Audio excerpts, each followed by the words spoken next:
मेरे ऊपर जिंदल परिवार ने जितना प्रेशर पिछले 4 दिनों में बनाया है, मैं उनसे हाथ जोड़ के इस बात की प्रार्थना करता हूं कि मेरे पे और प्रेशर ना डाले। पिछले 3-4 दिनों से एक प्रेशर है कि भाई तरुण आपके आगे भविष्य की बहुत राजनीति है, आप माताजी को चुनाव का समर्थन दे।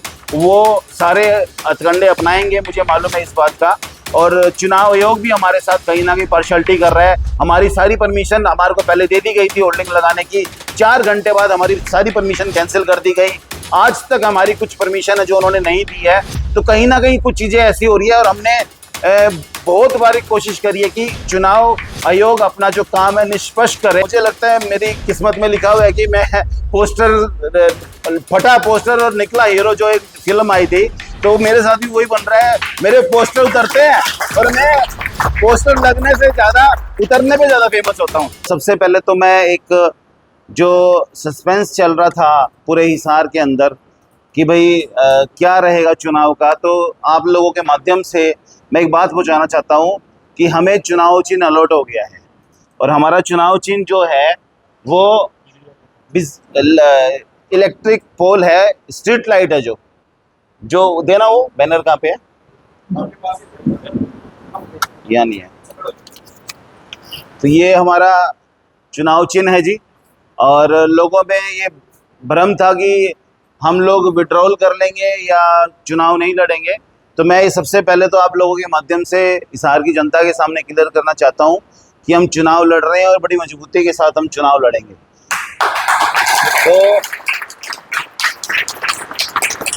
और दूसरा मैं ये बताना चाहता हूं आप लोगों को कि जिस तरीके से हिसार की राजनीति जिस तरफ जा रही है, उसमें अब जो युवा साथी है, हमारे युवा पीढ़ी है, वो उसमें बदलाव चाहता है। युवा साथी चाहता है कि जो नई ऊर्जा, नई रोशनी के साथ हमारा हिसार का जो भी दायित्व संभाले, वो नई ऊर्जा और नई रोशनी के साथ संभाले। इसीलिए शायद भगवान ने हमारे को ये इलेक्ट्रिक पोल और ये स्ट्रीट लाइट का जो चुनाव चिन्ह दिया है, वो इसलिए दिया है कि हम नई ऊर्जा के साथ और रोशनी के साथ इस हिसार के लिए और हिसार के लोगों के लिए काम कर सके। तो आप लोगों को क्वेश्चन हो तो आप मेरे से कर सकते हैं। और मैं एक चीज़ और कहना चाहता हूँ कि जैसे सावित्री जिंदल जी चुनाव लड़ रही है, कमल गुप्ता जी भी चुनाव लड़ रहे हैं, गौतम सरदाना जी भी चुनाव लड़ रहे हैं, सब चुनाव लड़ रहे हैं अपना अपना, राणा जी भी चुनाव लड़ रहे हैं, मैं भी अपना चुनाव लड़ रहा हूँ। तो सब चुनाव लड़ रहे हैं, वो दोनों पार्टी से लड़ रहे हैं, कमल गुप्ता जी और राणा जी, और हम तीनों निर्दलीय लड़ रहे हैं। तो कुछ चीज़ें ऐसी है जो जनता के सामने हमने सच्चाई रखनी पड़ी। तो लेकिन वो कहीं ना कहीं मुझे लगता है वो जिंदल हाउस को कुछ अच्छा, उनके लोगों को अच्छा नहीं लगा, तो मेरे शब्दों का शायद उनको पसंद नहीं आया होगा। तो मैं उसके लिए एक ये कहना चाहता हूँ कि मेरी इंटेंशन नहीं है कोई इस तरह की कि मैं उनके लिए कोई ऐसे अपशब्द बोलूं, और मैंने अपशब्द कोई बोले भी नहीं है। जो सच्चाई है, जो जनता बोलती है, मैंने वही बात बोली है कि माता सावित्री जिंदल जी की अब उम्र हो गई है और वो कहीं ना कहीं जो बात बोलते हैं कि भाई हम हिसार की सेवा करना चाहते हैं, हिसार की सेवा करने के लिए यही बात मैंने बोली थी कि उनको और उनके परिवार को हिसार में रहना पड़ेगा, हिसार के लोगों के बीच में रहना पड़ेगा। तो ये बात सच है, सभी हिसार वासियों को, मेरी जनता को पता है कि मेरा एक ही घर है, सेक्टर 13 में मेरा घर है, सेक्टर 13 में मेरा ऑफिस है। मैं यहाँ पे ऑफिस में मिलूंगा या घर पे मिलूंगा, घर ऑफिस आमने सामने है मेरे दोनों चीज। तो आने वाले समय में हिसार की जनता का जो सबसे बड़ा एक दिक्कत वाला काम है, जो हिसार की जनता समझती है कि जो भी विधायक बनता है, जिसको हिसार की जनता आशीर्वाद प्यार देती है, वो फिर कहीं दूर हो जाता है। तो ये एक बहुत बड़ा मुद्दा है हमारी हिसार की जनता के सामने। और मैं इसी मुद्दे के ऊपर ये बात कहना चाहता हूँ कि हमारे कोई बहुत बड़े मुद्दे या बहुत बड़े सपने नहीं दिखा के हम बात कर रहे, चुनाव में जा रहे। हम सिर्फ यही मुद्दे है कि हम 2400 घंटे जनता के बीच में रहेंगे और 2400 घंटे हम जनता की समस्याओं को सुन के उसका हल करने का पूरा प्रयास करेंगे। अगर समस्याओं को सुनेंगे नहीं, जानेंगे नहीं, तो उनका हल कैसे करेंगे? आप उनके बीच में होंगे नहीं, आपके बीच में कोई पीए होगा, आपके बीच में कोई बिचौलिया होगा। तो बहुत सारी चीजें हैं जो अपनी बात कुछ कहता है आदमी और आगे कुछ और जाती है। तो मेरे पास कोई ऐसा कोई सिस्टम नहीं है, ना मेरा कोई घर है, कोई ना कोई मेरा महल है। मैं सिंपल आप लोगों के बीच में से, हिसार की जनता में से एक उन्हीं का भाई, उन्हीं का बच्चा चुनाव लड़ रहा हूँ और मेरा चुनाव चिन्ह आज आ गया है। और मेरे ऊपर मैं एक प्रार्थना और करूंगा आप लोगों के माध्यम से। मेरे ऊपर जिंदल परिवार ने जितना प्रेशर पिछले 4 दिनों में बनाया है, मैं उनसे हाथ जोड़ के इस बात की प्रार्थना करता हूं कि मेरे पे और प्रेशर ना डाले, क्योंकि मैं और मेरे साथी भी पहले 2-3 बारी माता जी से आशीर्वाद लेने गए हैं हम सब लोग, कि आप, और एक बारी फिर मेरे पिताजी भी मेरे साथ गए हैं और हमने उनको नॉमिनेशन से पहले ये बात बोली थी कि भाई आप अगर चुनाव लड़ते हो तो हम चुनाव नहीं लड़ेंगे।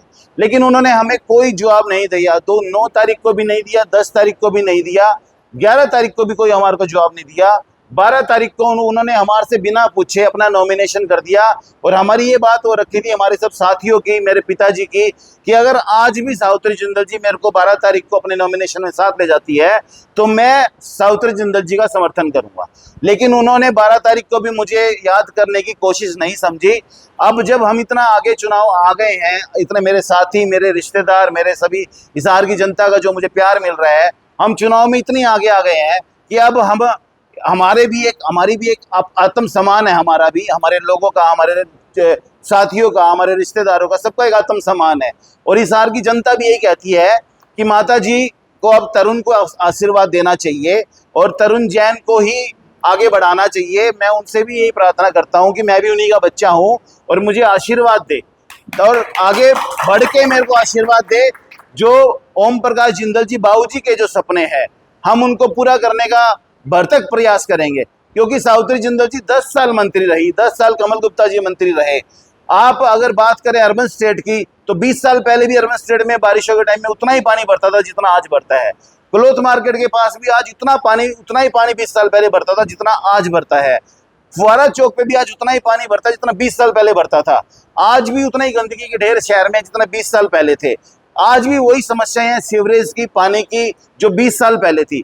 तो 10-10 साल जो मंत्री अपना कार्यकाल पूरा कर चुका हो और अब वो ये बात करता हो कि मैं हिसार की दशा बदल दूंगा, हिसार की सेवा करूंगा, तो मैं समझता हूं कि ये बेमानी बातें हैं, झूठी बातें हैं।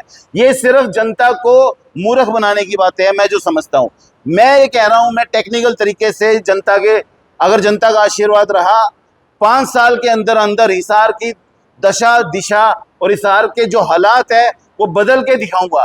क्योंकि मैं उस टीम के साथ काम करूंगा, इंजीनियरों की टीमों के साथ काम करूंगा, टेक्निकल लोगों के साथ काम करूंगा, जो आर्किटेक्ट है उन लोगों के साथ काम करूंगा, जो हिसार के ड्राइंग बना के, मास्टर प्लान बना के, जो प्लानिंग के साथ काम करे, जो उसको ये समझे कि 25 साल तक हमें किस तरीके से हिसार को आगे लेके जाना है। आज कोई काम करे तो उसका 25, 30, 40 साल तक फायदा जनता को मिलता रहे। तो मैं इन्हीं शब्दों के साथ आप लोगों के सामने आज अपनी बात रखने आया था। और आप सब लोगों ने जो प्यार आशीर्वाद दिया, और हिसार की जनता जिस तरीके से हम डोर टू डोर जा रहे हैं, हमारे को जितना समर्थन मिल रहा है, उस हिसाब से मुझे लगता है कहीं ना कहीं दूसरे लोगों में इस बात की खलबली है कि इनकी जो टीम है पूरी युवा टीम है और वो पूरी मेहनत के साथ काम कर रहे हैं। हमने जिस दिन नॉमिनेशन किया था, नॉमिनेशन से अगले दिन ही हमने डोर टू डोर जाना शुरू कर दिया था। हम लोगों के बीच में जा रहे हैं, लोगों से बातचीत कर रहे हैं, लोगों के दुख दर्द समझ रहे हैं। और जब 5 तारीख को लोगों का आशीर्वाद मिलेगा और उसका रिजल्ट जब 8 अक्टूबर को आएगा, तो 9 अक्टूबर से हम अपनी पूरी टीम के साथ, पूरी टेक्निकल टीम के साथ जनता के बीच में होंगे। ना कि हम कहीं दिल्ली अपने महल में या बॉम्बे अपने महल में या किसी हेलीकॉप्टर में, हवाई जहाज में, इस तरह की कोई हमारे मंशा नहीं है, सोच नहीं है, और ना इस तरह का हमारा कोई बिजनेस है, ना हम इस तरह के लोग हैं। हम सिर्फ और सिर्फ पिछले, मैं 15 साल से राजनीति कर रहा हूँ। 15 साल से मैंने माता सावित्री जी को बोला था, आपने बहुत टाइम राजनीति कर ली, बहुत चीजें कर ली, आपके पास बहुत धन है, आप एशिया की सबसे अमीर लेडी हैं, तो आप चाहें तो वैसे भी बाहर रह के भी बहुत सेवा कर सकते हैं हिसार के लोगों की। और मैं ये नहीं कह रहा कि विधायक बन के ही सेवा होती है, बिना विधायक बने भी बहुत लोग सेवा कर रहे हैं, बहुत संस्थाएं काम कर रही है। तो ये झूठ बोलने का काम कम से कम जनता के सामने नहीं करना चाहिए। और हमारी जनता को भी ये समझना चाहिए कि हमें अपना वोट कहाँ देना चाहिए, जो 24 घंटे हमारे बीच में रहेगा, या 5 तारीख को शाम को 5 बजे यहाँ से हेलीकॉप्टर में बैठ के अपने अपने घर चले जाएंगे, उसके बाद फिर जब दोबारा चुनाव होगा तभी आएंगे। ये बात जनता ने डिसाइड करनी। तरुण जी, किस तरीके का प्रेशर सावित्री जिंदल की तरफ से आपके ऊपर बनाया जा रहा है? क्या नामांकन वापस लेने का किस तरीके का? देखिए, बिल्कुल सामाजिक ताना बाना एक सिस्टम होता है हमारे समाज के अंदर, ये सबको पता है। तो सामाजिक ताना बाना कहीं ना कहीं हम एक दूसरे से जुड़े हुए हैं। मैं भी जिंदल हाउस से जुड़ा हुआ हूँ, कोई ऐसी बात नहीं है। हमारे रिश्तेदार और सब है, तो कहीं ना कहीं सबका पिछले 3-4 दिनों से एक प्रेशर है कि भाई तरुण, आपके आगे भविष्य की बहुत राजनीति है, आप माता जी को चुनाव का समर्थन दे। तो मैंने भी एक ही बात बोली थी, मैं माता जी को चुनाव से पहले 4 बारी समर्थन खुद देने गया था। उन्होंने एक बार भी मुझे चुनाव नॉमिनेशन वाले दिन याद नहीं किया, बुलाया नहीं। अगर वो बुलाती, मेरी सारी टीम, मेरे पापा, मेरे रिश्तेदार सब बैठे हैं यहाँ पर, ये इस बात का गवाह है कि हमने पहले से सोच रखा था अगर 12 तारीख को वो चुनाव का पर्चा भरती है तो हम उनके, अगर वो बुलाएंगे तो हम साथ जाएंगे। इससे पहले आपकी कभी बात हुई है कि सावित्री जिंदल आपको सपोर्ट करेगी इलेक्शन में? कई बारी बात हुई है, एक बार बात नहीं हुई है। जब 10 तारीख को नॉमिनेशन किया मैंने, उससे पहले कई बार बात हुई है, और 9 तारीख को सुबह 9 बजे भी मैं उनसे मिल के आया हूँ। नॉमिनेशन करने से पहले भी मैंने ये बात उनके सामने रखी है। सभी जबान में एक बात चलती है कि जो सावित्री जिंदल है वो बीजेपी के बी टीम के तौर पर चुनाव लड़ रहे हैं। आप इस बात से कितना इत्तेफाक? देखिए, ये बात कितना सच है कितना झूठ है, मैं इस बात को बिल्कुल ऑथेंटिक तरीके से नहीं आपके सामने रख सकता, लेकिन कहीं ना कहीं ये बात सच है कि कमल गुप्ता जी की जमानत जब्त हो रही है, तो बीजेपी का ये बी प्लान हो सकता है। मेरे साथ इस हार में जनता का प्यार है, जनता का आशीर्वाद है, बड़ों का आशीर्वाद है, मेरे युवा साथियों की टीम मेरे साथ है। मैं किसी के साथ मेरा मुकाबला नहीं समझता। तो तीन इंडिपेंडेंट कैंडिडेट कितना डिफिकल्ट होगा आपके लिए इलेक्शन जीत पाना? ये बड़ा परिवार है। देखिए, वो दराडा परिवार है, इसमें कोई शक नहीं है। आप जो बात बोल रहे हैं बिल्कुल सही बोल रहे हैं। वो सारे हथकंडे अपनाएंगे, मुझे मालूम है इस बात का। और चुनाव आयोग भी हमारे साथ कहीं ना कहीं पार्शलिटी कर रहा है। हमारी सारी परमिशन हमारे को पहले दे दी गई थी होल्डिंग लगाने की, 4 घंटे बाद हमारी सारी परमिशन कैंसिल कर दी गई। आज तक हमारी कुछ परमिशन है जो उन्होंने नहीं दी है। तो कहीं ना कहीं कुछ चीज़ें ऐसी हो रही है, और हमने बहुत बार कोशिश करी है कि चुनाव आयोग अपना जो काम है निष्पक्ष करे, लेकिन मुझे नहीं लगता कहीं ना कहीं हमारे साथ पार्शलिटी हो रही है। ये पोस्टर लगना, वो करवाना, ये तो फिर आप जब बीजेपी में तब भी आपके साथ चलता है। बिल्कुल, ये मुझे लगता है मेरी किस्मत में लिखा हुआ है कि मैं पोस्टर, फटा पोस्टर और निकला हीरो, जो एक फिल्म आई थी, तो मेरे साथ भी वही बन रहा है। मेरे पोस्टर उतरते हैं और मैं पोस्टर लगने से ज्यादा उतरने पे ज्यादा फेमस होता हूँ।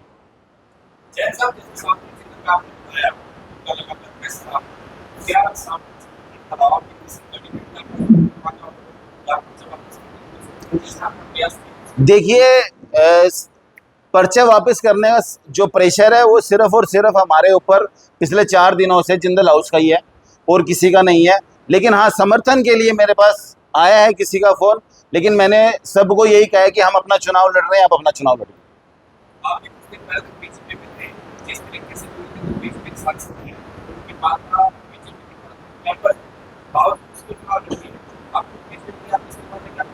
जी नहीं, ये जनता के साथ धोखा है। देखिए, मैं तो खुद इस बात को बोल रहा हूँ, पार्टी के साथ धोखा है। एक ही परिवार में माँ बेटा, नवीन जिंदल जी भारतीय जनता पार्टी के सदस्य भी है और पार्लियामेंट मेंबर भी है, और वो वहां पर कुरुक्षेत्र में तो वोट मांगते हैं भारतीय जनता पार्टी के लिए। अब वो यहाँ पर आकर के कमल गुप्ता के लिए वोट मांगेंगे? मैंने यही बात रखी थी सबके सामने, और मैंने कोई लोकतंत्र के विपरीत कोई बात नहीं रखी, या जो जनता का जो भाव है उसके खिलाफ कोई बात नहीं रखी मैंने।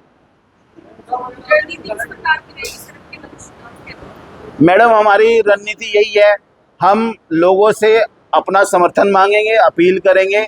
सिंपल रणनीति हमारी, हमारे कोई ऐसी हिडन एजेंडे हमारे कोई नहीं है कि हम कहें कुछ और करें कुछ। हमारा सब कुछ ओपन है, क्लियर है, हमारी टीम है, हमारे दोस्त है, सब कुछ क्लियर है। हम लोगों के बीच में जाके अपना समर्थन मांग रहे हैं लोगों से, और ये बता रहे हैं कि 24 घंटे अगले 5 साल तक, एक बार आप 5 तारीख को हमें अपना वोट दीजिए, अगले 5 साल तक हमारी पूरी टीम 5 साल तक 24 घंटे आपके बीच में रहेगी।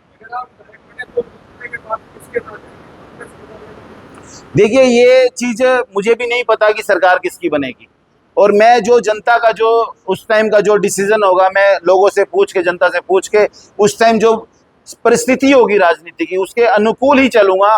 मैं आज कोई भी झूठा वादा या कुछ कोई छोटी बात आप लोगों के सामने नहीं करना चाहता।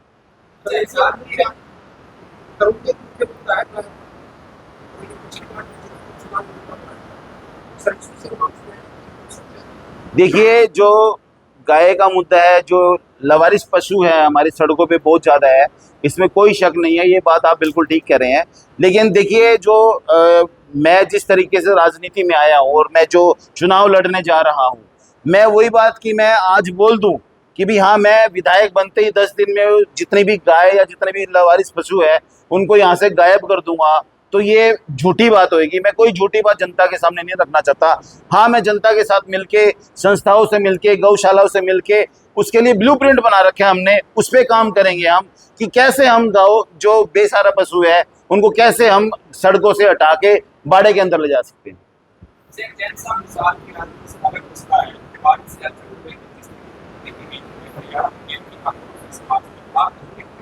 देखिए, ये आपने बड़ी अच्छी बात पूछी है मेरे से। मैं खुद ये बात सोच रहा था कि कोई भी समाज हो, छत्तीस बिरादरी हमारी समाज का एक अभिन्न अंग है। किसी भी समाज के प्रति अगर कोई अभद्र टिप्पणी करता है तो वो निंदनीय है, और मैं भी उसकी निंदा करता हूँ। और जिसने भी इस तरह की टिप्पणी करी है कुमारी शैलजा जी के लिए, वो गलत करी है। कुमारी शैलजा जी कांग्रेस की बहुत बड़ी लीडर है और उनको माफ़ी मांगनी चाहिए। कांग्रेस पार्टी के लोग भी जो टिकट के लिए कुमारी शैलजा जी के लिए चक्कर काटते हैं, उनको भी आगे आना चाहिए। उनको भी इस बात को लेके आंदोलन करना चाहिए कि भी इस तरह की जो समाज में कुरीतियाँ है, आप किसी को ऊपर जातिवाद की टिप्पणी करते हो तो वो गलत बात है।